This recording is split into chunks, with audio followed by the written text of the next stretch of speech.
If you're into the mind, psychology, and interpreting the Bible in a psychological manner, you probably will be interested in this chapter of Neville Goddard's book, Your Faith is Your Fortune, chapter 18. It's about the 12 disciples. Here we go. And when he had called unto him his 12 disciples, he gave them power against unclean spirits to cast them out and to heal all manner of sickness and all manner of disease. Matthew 10:1. The 12 disciples represent the 12 qualities of mind which can be controlled and disciplined by man.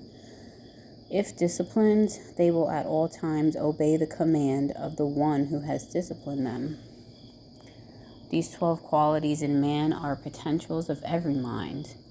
Undisciplined, their actions resemble more the actions of a mob than they do of a trained and disciplined army. All the storms and confusions that engulf man can be traced directly to these 12 ill-related characteristics of the human mind in its present slumbering state. Until they are awakened and disciplined, they will permit every rumor and sensuous emotion to move them. When these 12 are disciplined and brought under control, the one who accomplishes this control will say to them, "Hereafter I call you not slaves, but friends.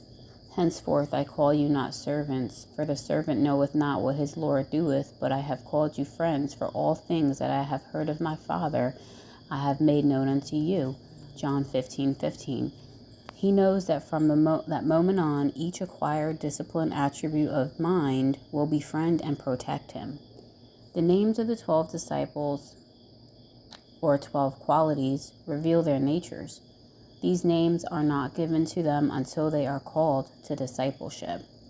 They are Simon, who was later surnamed Peter, Andrew, James, John, Philip, Bartholomew, Thomas, Matthew, James, the son of Alphaeus, Thaddeus, Simon the Canaanite, and Judas.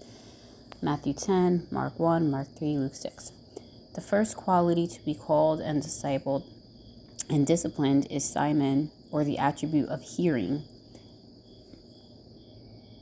This faculty, when lifted to the level of a disciple, permits only such impressions to reach consciousness as those which his hearing has commanded him to let enter, no matter that what the wisdom of man might suggest or the evidence of his senses convey.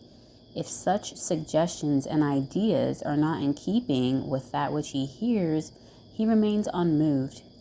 This one has been instructed by his Lord and made to understand that every suggestion he permits to pass his gate will, on reaching his Lord and Master, which is his consciousness, leave its impression there, which impression must in time become an expression. The instruction to Simon is that he should permit only dignified and honorable visitors or impressions to enter the house or consciousness of his Lord. No mistake can be covered up or hidden from his master, for every expression of life tells his Lord whom he consciously or unconsciously entertained. When Simon, by his works, proves himself to be a true and faithful disciple, then he receives the surname of Peter, or the rock, the unmoved disciple, the one who cannot be bribed or coerced by any visitor. He is called by his Lord Simon Peter, the one who faithfully hears the commands of his Lord, and besides which commands he hears not. It is this Simon Peter who discovers that I am to be Christ, and for his discovery is given the keys to heaven and is made the foundation stone upon which the temple of God rests.